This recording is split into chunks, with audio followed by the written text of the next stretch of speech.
Welcome to Lexivia English. Ready to take your English to the next level?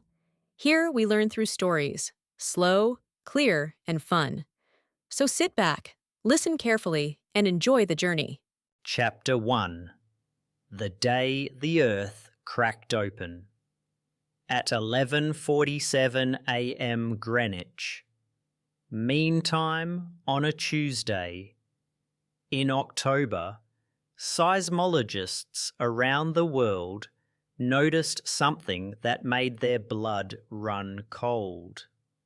Every volcano monitoring station on Earth was showing the same impossible reading: massive seismic activity at over 1,350 volcanic sites simultaneously. Within minutes, the first reports began coming in from Italy, where Mount Vesuvius had exploded without warning, sending a deadly pyroclastic flow racing toward Naples at 450 miles per hour. The flow reached the outskirts of Naples in just 18 minutes. The superheated gas and rock, moving faster than any evacuation could manage, killed 340,000 people in the first hour alone. Meanwhile, across the Pacific, Mount Rainier near Seattle erupted with such violence that the entire city was covered in a lethal cloud of volcanic gas and ash within 3 hours. Emergency services were overwhelmed as hospitals filled with victims of respiratory failure. By the end of the first day, the death toll was catastrophic. In Indonesia, where 76 volcanoes erupted simultaneously, entire islands were buried under pyroclastic flows. The city of Yogyakarta, home to 400,000 people, was completely destroyed when Mount Merapi's eruption was 50 times more powerful than scientists had ever recorded. Rescue teams couldn't even reach the area due to the toxic gases and continuous ashfall. The Yellowstone caldera in the United States, which scientists had monitored for decades, finally erupted with the force of 1,000 nuclear bombs. The explosion was heard 600 miles away in Denver. Within hours, a third of the United States was covered in deadly volcanic ash.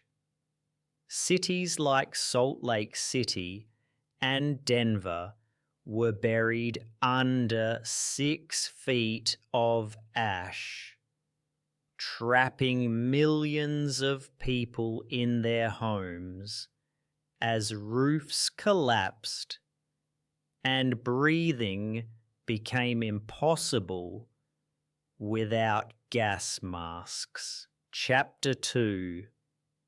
The Poisoned Sky. By the second week, the death toll had reached 50 million people. But this was only the beginning. The massive amount of sulfur dioxide released into the atmosphere began forming sulfuric acid clouds that fell as acid rain across the globe. Crops withered and died. Rivers and lakes became poisonous. In areas downwind from major eruptions, entire forests were destroyed not by ash, but by acid rain so strong it could burn human skin. The ash clouds, now covering 60% of the planet's sky, began causing a rapid drop in global temperature. In just 1 month, the average temperature dropped by 5 degrees Celsius.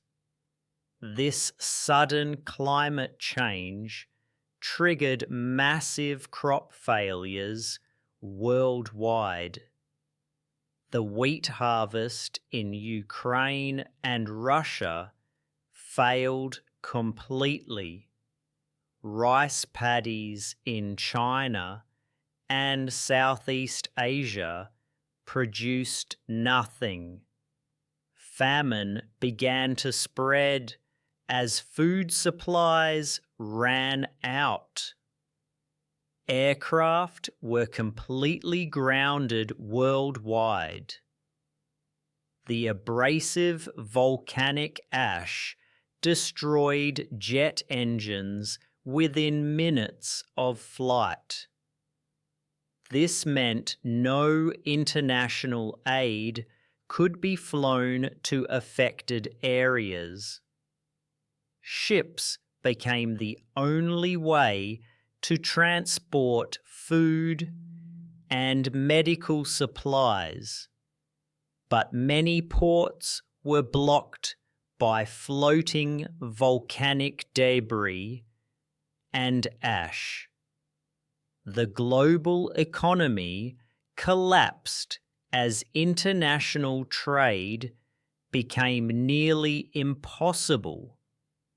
Hospitals in unaffected areas were overwhelmed with refugees suffering from severe respiratory problems.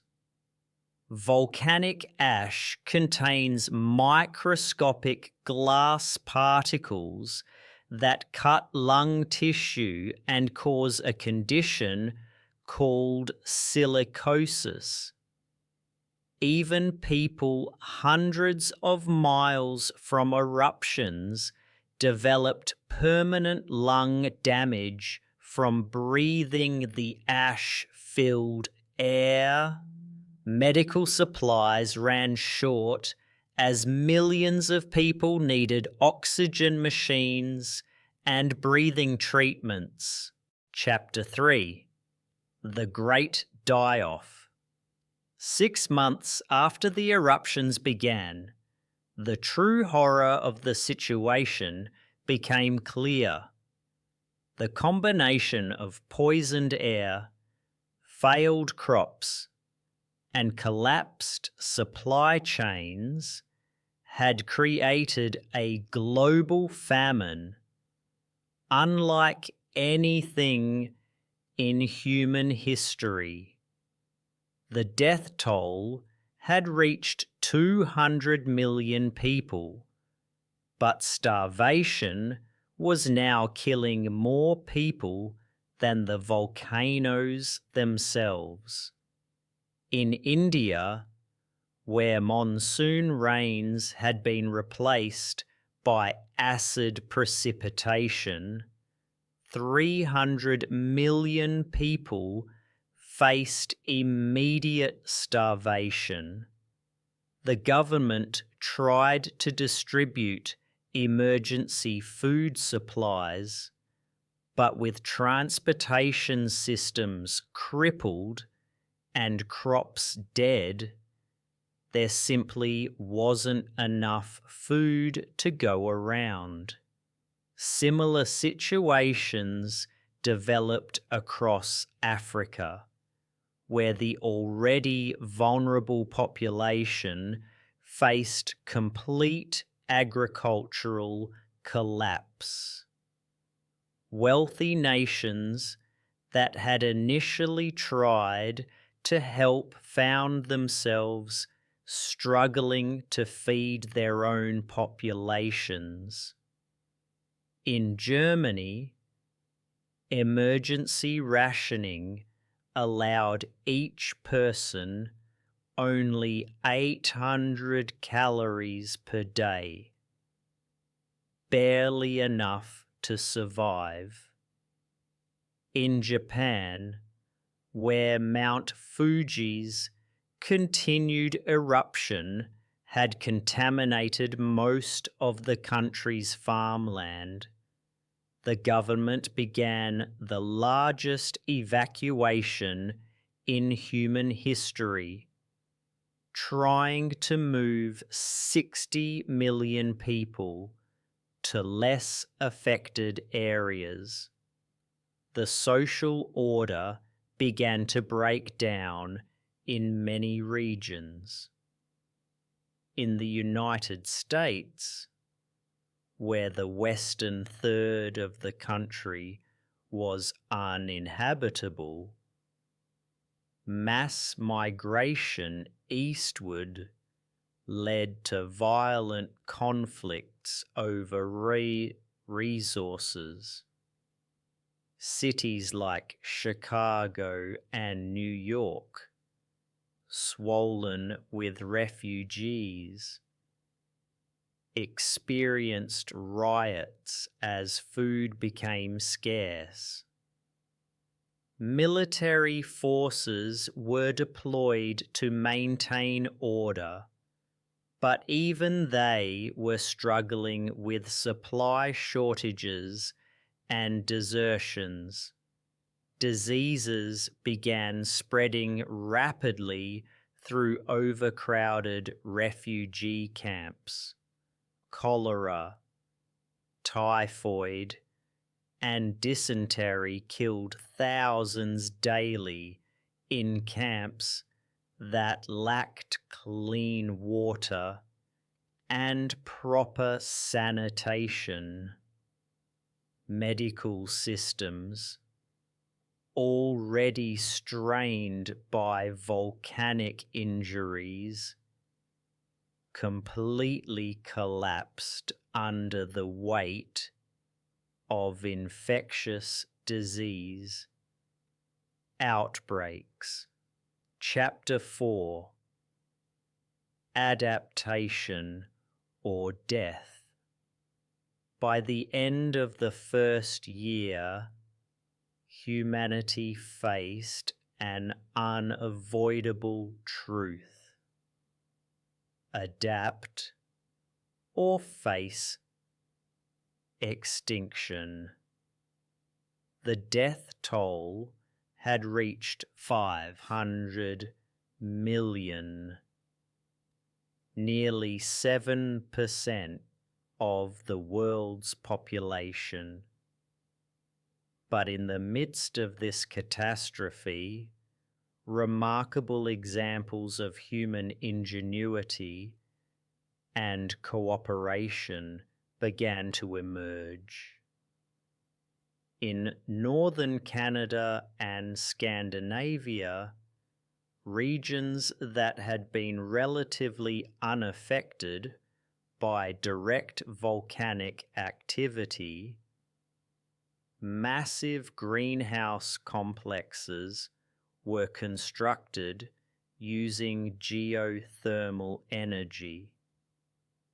These became humanity's lifeline, producing food with artificial lighting and carefully filtered air.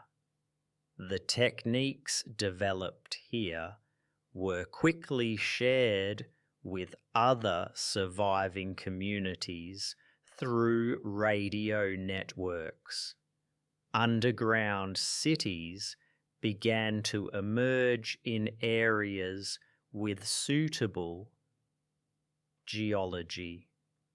In Australia, mining companies used their equipment to create vast underground shelters that could house thousands of people safely away from the toxic surface air. These underground communities developed their own systems for water purification, air filtration, and food production. Scientists working in isolated research stations made breakthrough discoveries in air purification technology. They developed filters that could remove even the finest volcanic particles from air, making it possible for people to work outdoors for short periods. These technologies were mass-produced in factories that had been converted from car manufacturing plants. The crisis also led to unprecedented international cooperation. Former enemies shared resources and knowledge freely. The European Union opened its borders completely to volcanic refugees. China shared its advanced hydroponic farming technology with anyone who needed it. Russia provided natural gas to heat greenhouse complexes across the Northern Hemisphere. Chapter 5: The New World Order. 2 years after the Great Eruption, a very different world had emerged from the ashes. The global population had stabilized at around 6.2 billion people. 1.3 billion had died from the direct and indirect effects of the volcanic catastrophe. But the survivors had built something remarkable from the ruins of the old world. Traditional agriculture had been replaced by a global network of protected growing facilities.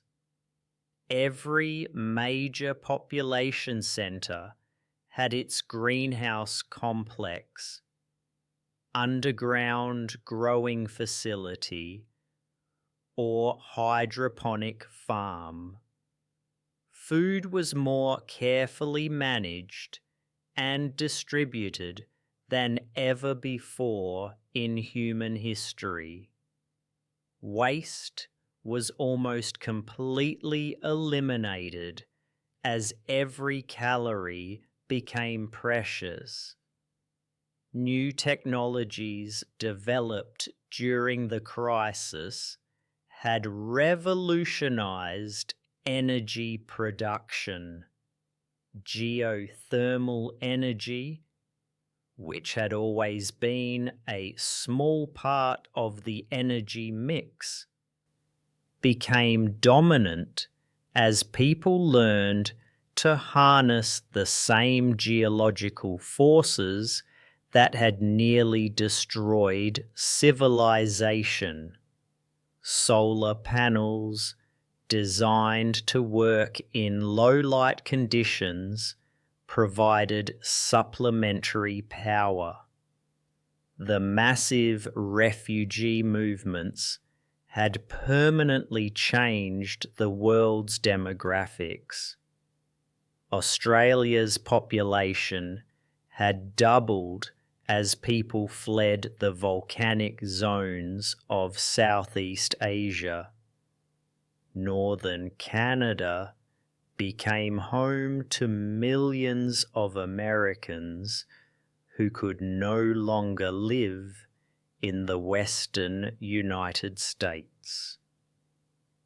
These population shifts had created new multicultural societies with unprecedented diversity.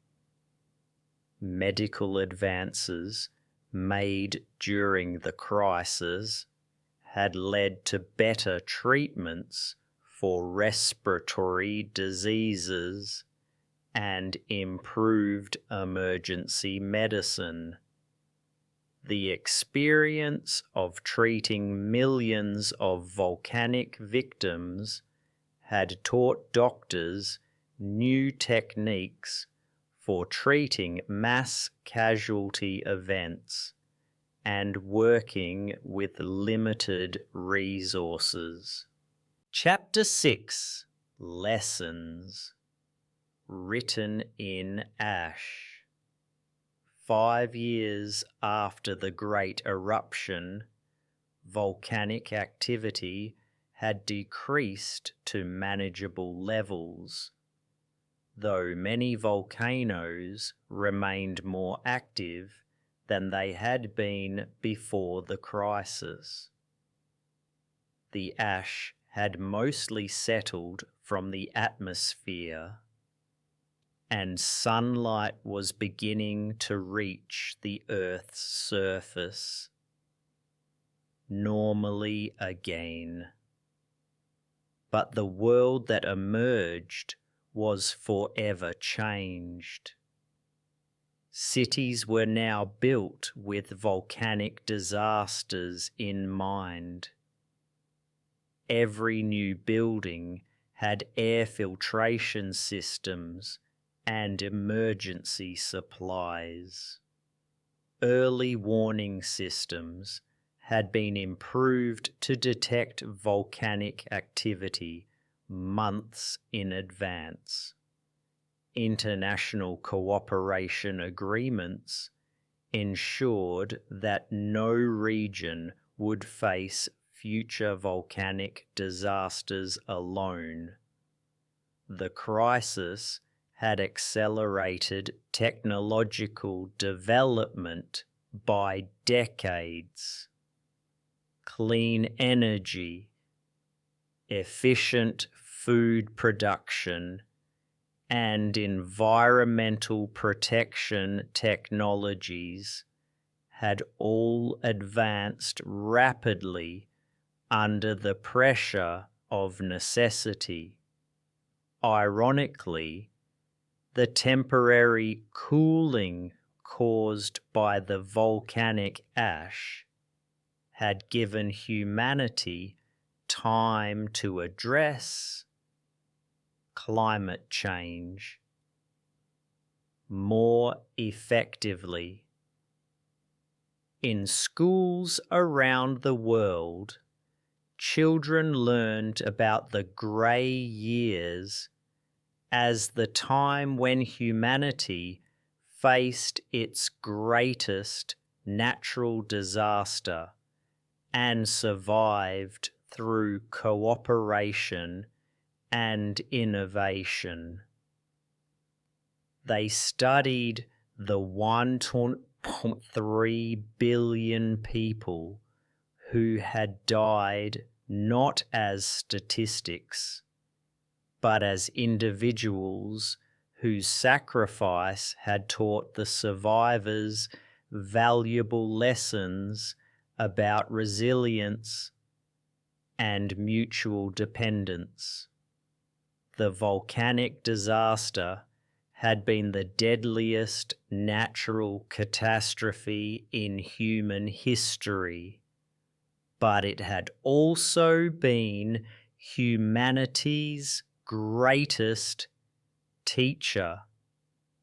the world had learned that survival required not just individual strength, but global cooperation, technological innovation, and careful stewardship of resources.